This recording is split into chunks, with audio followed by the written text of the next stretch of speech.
Pour la question posée par Madame Abadi, oui, c'est toujours intéressant de voir des détenus, des personnes détenues qui participent à l'effort général.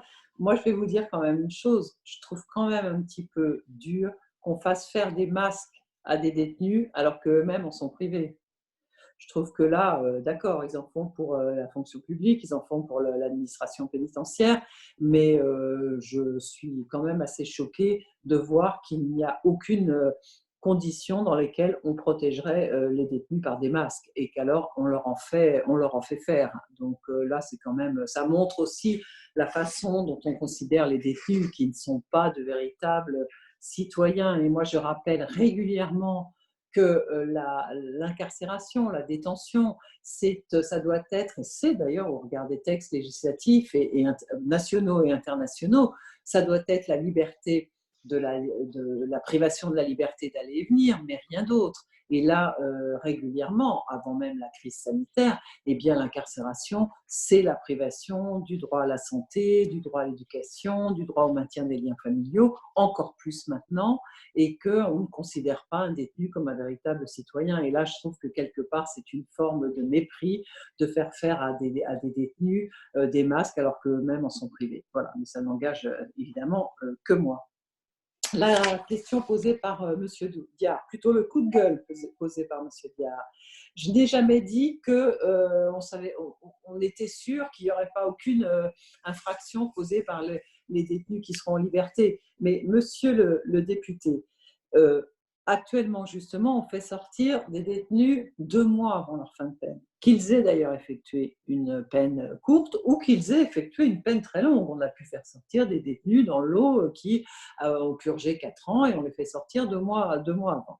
Est-ce que vous pensez sérieusement que le fait de les faire sortir 2 mois avant, et dans ma proposition 6 mois avant, va entraîner, alors que tout ça se passe d'ailleurs sur une étude par les juges d'application des peines, du fait que notamment ils ont un domicile, etc., est-ce que vous pensez vraiment qu'il y a plus de risques qu'ils récidivent parce qu'ils vont sortir 2 mois avant? Moi, je pense que non. Ni vous ni moi, nous n'avons évidemment la certitude qu'il ne se passera rien.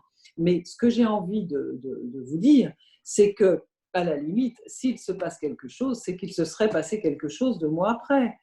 Bien sûr qu'il n'y a pas de risque zéro et qu'on n'est pas certain que la récidive n'existera pas, mais une fois de plus, faire sortir quelqu'un 2 mois avant ou 2 mois après, ça n'est pas ça qui augmente la récidive. Et puis, moi, je crois que ce qui doit tous nous guider en ce moment, c'est justement le droit à la vie, le droit à la santé, et que ce droit à la santé et à la vie, eh bien, il est aussi valable pour les personnes détenues que pour vous et moi. Alors, en ce qui concerne la question posée par Madame Untermeyer, donc je prends acte qu'elle pensait qu'il fallait aller plutôt à 4 mois et que le véritable problème, ce sont les alternatives à l'incarcération qui sont insuffisantes, c'est évident. Ça pose un problème plus global et un problème général et que moi d'ailleurs je dénonce régulièrement, c'est-à-dire que dans les différentes lois et notamment la dernière loi de programmation de la justice, on a augmenté le nombre de SPIP, de conseillers de probation, mais on ne les a pas augmentés suffisamment, c'est une évidence. Et que si on repart, par exemple, sur une procédure qui est très pourvoyeuse de mandat de dépôt, qui est la procédure de comparution immédiate, qui pour moi est une véritable justice d'abattage. Moi-même, j'ai pratiqué dans d'autres temps ce qu'était la justice de flagrant délit. Et quand je parle de justice d'abattage, je sais de quoi je parle. Eh bien, il est vrai que les magistrats n'ont pas suffisamment d'éléments au moment de prendre leurs décisions, n'ont pas suffisamment d'éléments sur la personnalité de la personne qu'ils condamnent, sur ses moyens ou non de pouvoir rester en liberté, et que là se pose un véritable problème. Et je pense qu'il y a deux problèmes. Il y a le fait que les moyens, les effectifs surtout donnés à la justice pour proposer aux magistrats des peines alternatives sont insuffisantes, mais je pense aussi que certains magistrats, heureusement pas tous, ont encore trop une culture de l'incarcération, comme si l'incarcération n'était que était encore la reine des sanctions. Et que ce qu'il faut bien comprendre, et je pense que les uns et les autres qui avons des positions tels que les nôtres, nous devons aussi faire de la pédagogie et expliquer à l'opinion publique que ça n'est pas parce qu'une peine n'est pas incarcérée en prison, enfermée entre quatre murs, qu'elle n'existe plus.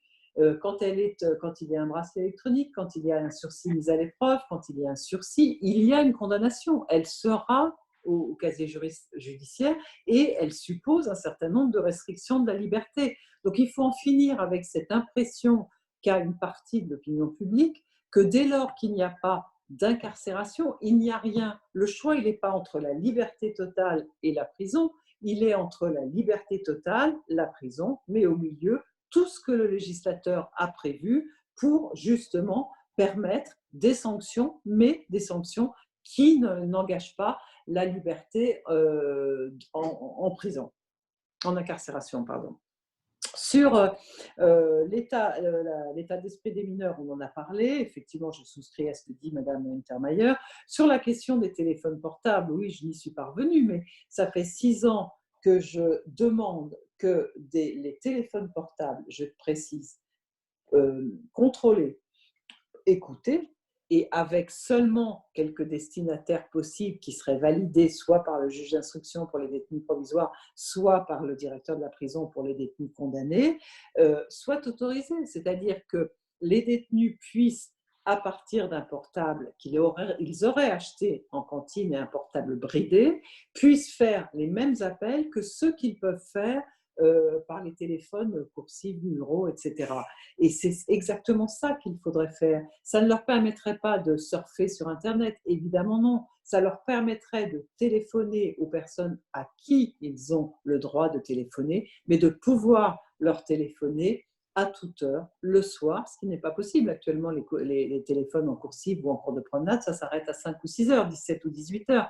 Et dans une période de crise telle que nous vivons, et justement de confinement ou d'entassement, en ce qui concerne d'ailleurs les détenus, mais dans des cellules entre quatre murs sans pouvoir sortir, eh bien, je pense qu'un accès à un téléphone portable bridé et sécurisé, eh bien, il prendrait tout son sens, c'est une évidence. De même que, comme vous l'avez dit, Madame la Présidente, de même qu'un accès au numérique, là aussi, sécurisé, pouvant être contrôlé, et si les détenus pouvaient correspondre avec leurs proches par un courrier électronique et pas par du courrier papier dont on sait qu'en ce moment, il est évidemment très difficile à faire sortir et à faire rentrer, eh bien, je pense qu'on ferait baisser beaucoup la pression dans les établissements pénitentiaires. C'est peut-être le moment, justement, et j'espère, une fois de plus, là aussi, on parle beaucoup du jour d'après, je le disais pour la régulation carcérale, j'espère aussi que pour tout ce qui est amélioration évidente du sort des détenus, eh bien, une fois cette crise terminée, on en prendra justement, on saura en tirer les leçons pour permettre aux personnes détenues de vivre plus dignement. Merci. Je crois